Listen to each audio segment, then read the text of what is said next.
Hello everyone, I am Professor Sushan Mohite, working as a head of electrical department from Praveen Patil College of Diploma Engineering and Technology. Okay, in previous video, we start the unit number 3 of subject electrical power transmission and distribution. The title of the unit number 3 is extra high voltage transmission system. Okay, now in this video, we start the types of HVDC transmission system. Okay, the first one is a monopolar HVDC transmission line, bipolar HVDC transmission line, homopolar HVDC transmission line, back-to-back HVDC coupling system, multi-terminal HVDC system. But in syllabus, we learn only the monopolar HVDC transmission line, bipolar, homopolar HVDC transmission line. Now we start. First one is a monopolar HVDC transmission system. This is the diagram of the monopolar link. It has only one conductor and return part is provided by permanent earth or sea. Okay, this one. Okay, here. Okay, this one is a, suppose this one is a generation. Okay, so then next is this one is a rectifier. Okay, sorry, this one is a transformer. Next is this is the rectifier. So here this rectifier which convert the AC into DC. So in this system, it's a monopolar links. Here we use only one conductor, this one. Okay, here we only one conductor, this one, for transmission. And the second, the return path, here we use this one is the return path. Here we use the earth or the sea. Okay, as there is only one pole or conductor, it is called as a monopolar link. To reduce corona effect and radio interference, line usually operate with a negative polarity with respect to ground.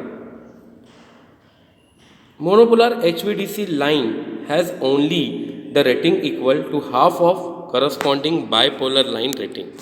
Hence, it is uneconomical. Okay, this is the monopolar link. The next one is a bipolar link.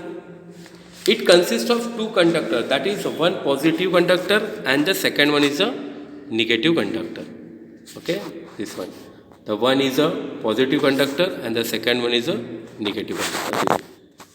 Okay, this type is most widely used DC link for overhead long distance HVDC transmission system. It is also suitable for back-to-back HVDC systems. Two converters are used which are of equal voltage rating and connected in series at each end of the DC line. Yeah? Here we use the two converters, the converter 1, converter 2. Okay, here in converter, once again, here is the two converter, this one is a 1 and this one is a second. Okay, the connection is given in this diagram. As shown in figure, the neutral points, the junction between the converters are grounded or earth at one or both ends. This one. Okay, this one. These are the grounded. If both neutrals are grounded, then two poles operate independently. Okay, so both neutrals are grounded, then two poles. Okay. Means these two converters are operating independently. Okay, this is the bipolar link. Next is a homopolar link. In this system, there are two or more conductors with negative polarities. Due to negative polarity, corona loss is reduced. So also communication interference is reduced. This system operates with ground as the return conductor. There are some disadvantages due to flowing of return current through earth which causes corrosion and electrolysis effect on underground piping system and cabling. This is the homopolar link. Okay. Then the application of HVDC transmission system. HVDC is economical to transmit bulk amount of power, that is a 1000 megawatt and above, over a long distance 800 km and above. HVDC is preferred for underground cable transmission as incoming line in mega cities. HVDC is preferred for underground cable transmission for crossing long lake, ocean, etc. HVDC is preferred for underground cable transmission where atmospheric conditions are too bad for overhead transmission line. Example, high wind pressure, rainfall, etc. Interconnection of two transmission lines having different frequencies is possible through HVDC link. These are the applications of HVDC transmission system. Next. Okay, so in this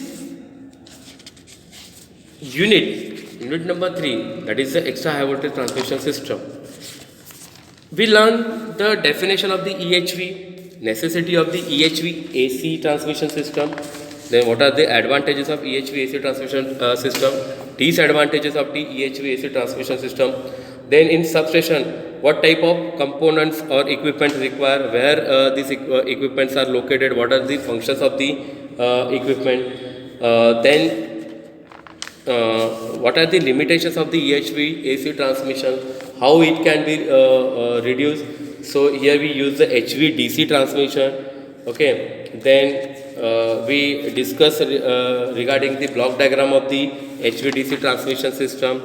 Then what are the advantages of HVDC transmission, what are the disadvantages of the HVDC transmission, then what are the comparison, what is the comparison between the HVDC and EHV AC transmission. Okay, then application of the HVDC transmission, then classification of the HVDC transmission. These are the very important question which is already asked in exam. So any doubts regarding the unit number 3, you send me WhatsApp message or you call me if any doubts regarding the unit number 3. So thank you very much.